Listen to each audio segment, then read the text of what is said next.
একবার দ্বারকাবাসী শ্রীকৃষ্ণকে সোনাদানা মণিমুক্তোর সাথে ওজন করেছিল।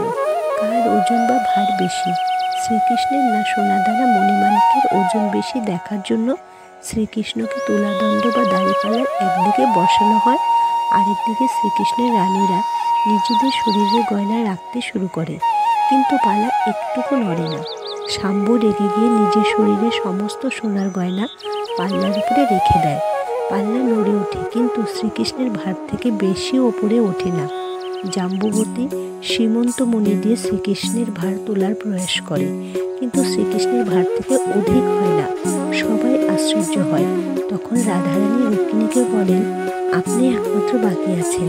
তখন রুক্মিণী বলে, রাধা, আমার কাছে তো এত সোনা নেই, যদি থাকতো তবুও যত সোনা রেখে দাও, শ্রীকৃষ্ণের ব্যক্তিত্বের ভার সর্বদা বেশিই থাকবে। রাধারানী বলার পর শ্রীকৃষ্ণ দ্বারা রুক্মিণীকে দেওয়া সোনার বালা পালাতে রাখা হয়, কিন্তু পালা উপরে ওঠে না।